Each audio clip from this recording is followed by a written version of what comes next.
पता चली कहाँ से आता। तुम कह चलो बैठे ना आराम से तो तेले खाए मिला तक इनका ढेर भरते नहीं खे।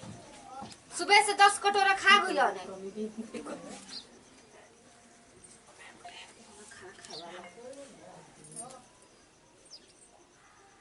मुहा कतक जबे ना तो जैसे भूख लगल बा खाना खाई लागत कि जाके बना के खो ना ताकि दिन भर बना बना देत रही। यहाँ पे तो सुबह से खले ना रे। हां कहां कइली ना खिला हो चाचे तू भूल के भूला के तवा का तो का खलनी जो अपन माई मोल की माई से मांगू हमरा से तो मांग। हमारो माई रे तो देत रहे तू नहीं खुद देत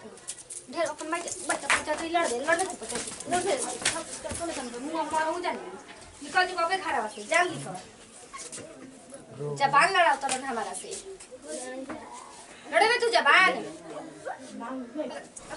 रोई दे हां ना मंगवा दे भीख से तो तरह से कही रू हम सोचते रहनी है ले निकल मैं घर से निकल चल जाके कमा के लेकर तो पता चल पैसा रुपया का निकाल घर से भइल बड़ा ये हमर सहेली आइडिया देले रहसिया सबत के लइका अपन लइका थोड़ी ना कहाला सन आज हम हमारा के लिए के जगह नौकर समझ लेबो जब मन तबे भूख लागता जब मन तब इनकर के बना के देत रही अपन लइका रहता सन तब न देती उनकर मुंह गइल जानत रही कि हम इनकर सेवा करत रह। ए चाची के बा घर में हो भीख बिछा दे जा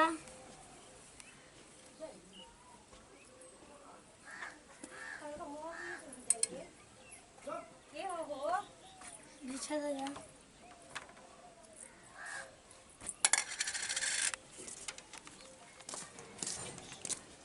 बाबा बिछा दे जा का करे बुआ टाड़ दे बिछरी काहे हती हो कि बड़ा भिक्षा मांगे लगल मम्मी घर से खदल के लगी पैसन माता रही होता है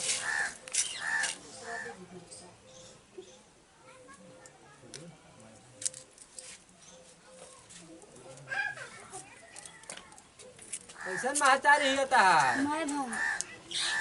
बड़ा बिगड़ा बिया हो हरामी लगती है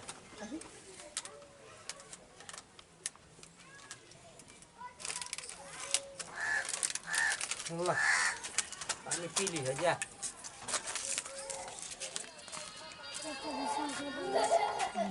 मैं देखी मैं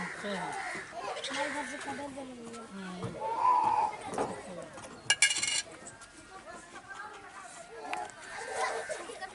सिंह हमने के अपन टीम में वीडियो बना के बहुत खास संदेश से देखने जा कि मतलब मैं भा मातारी अक्सर ऐसे करल जा गांव समाज में ऐसा होला जैसे हम कनी जन रोज सब मत करब जा। अगर वीडियो आप लोग अच्छा लगी तो दिल से लाइक कर जा कमेंट में जरूर बताइए कि वीडियो कैसा लागल है। तो ये वीडियो के साथ दीजिए अगले वीडियो में फिर से मिले तब तक खाती जय हिंद जय भारत जय भोजपुरी समाज।